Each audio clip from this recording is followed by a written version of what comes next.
Okay guys, mabuhay maligayang pagbabalik sa aking YouTube channel. Ang bongga-bongga naman talaga ng Instagram post ni Emilyn of course.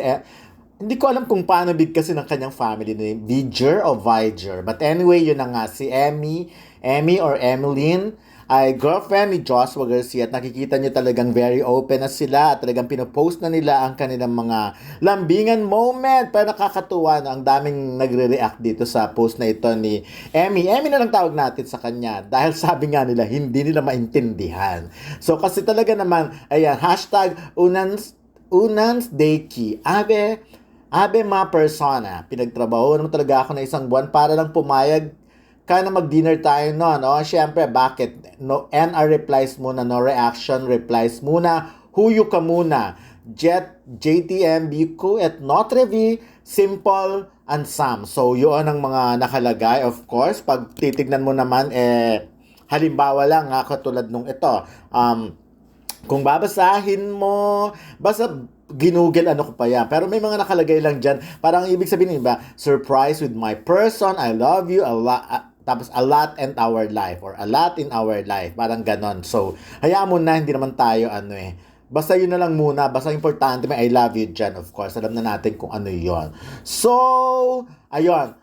Of course, ang dami-daming reaction. Talagang humamig ito ng isa sa mga pinakamaraming reaction. At lahat sila nagsasabing bagay na bagay ang dalawa, na nakakakilig sila, na napaka-gorgeous, napaka-talino, napaka-sexy ng girlfriend talaga ni Joshua Garcia. I love you, but at sabi na nga nila, sana talaga papatunayan na may forever talaga. Hindi pwedeng walang forever. So, kumbaga, wish nila na ito na si Emmy na talaga maging forever ni Joshua. Kasi, kung titignan mo, no, ang laki ng pinagbago ni Joshua talagang para bigla siyang nag 360 degrees siya, 'di ba? Alam si Joshua nan kasi aminin natin nung nag-explore pa siya nung start ng kanyang nagkakapangalan na siya, marami rin naman siyang kung ano-anong ginawa sa buhay. But of course, at yun na nga. Pero ngayon nakikita mo, parang sobrang straight, na talaga ang lagi niya mas gustong kasama ay si Emmy. Talaga sa bagay, ikaw ba naman, papakawalan mo pa ba naman ang ganyang kaganda? At mukhang napakabait at talagang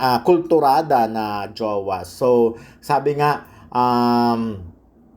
ang bagay daw na theme song nila ay yung Until I Found You. So, ayun, ang dami-daming ang daming mga sinasabi ng iba. Like ito. Pero alam nyo, medyo matapang. Hindi medyo, matapang din talaga itong si the jowa So, like for example, may nag-comment ba naman, sabi ba naman ganyan, I don't see any chemistry. Sabi nung isa, ang nakalagay pa naman pangalan niya ay Bible verse Canada. So, sinagot siya ni Emily ng I don't see anyone asking for your opinion then. So, di ba, taray, hanggang sumagot si So, ayun na, dahil sa mga ganyang attitude ng ibang tao, natututo na talagang sumagot ang mga celebrities. So, katulad dito, sabi niya nga,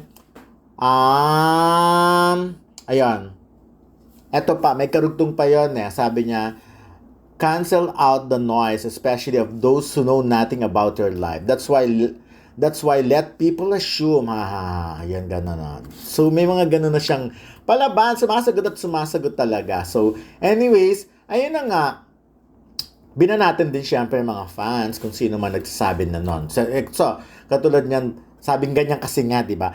Bible verse pa din ang pangalan. Doon sabi nga ni Emily, exactly, ayun, God is my wits. I can die tomorrow knowing I cry to God every night when I thank Him for each day. May your heart full of hate be replaced with love one day. So much for someone who is a follower. If God doesn't judge, I don't get how you can, by not even knowing me or others personally, friends tayo, question mark, at tinatawanan niya na lang yon. So, ganyan.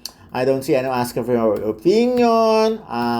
So, yun na nga kasi at least ngayon ang mga celebrity, no, ang mga ganyan, natututong lumaban. Kasi nga, abuso naman talaga yung iba, di ba, kung makapag-comment sa buhay ng ibang tao. Katulad dito, sabi na naman nitong isa, ang weird talaga ng mga caption mo na ikaw lang nakakaintindi.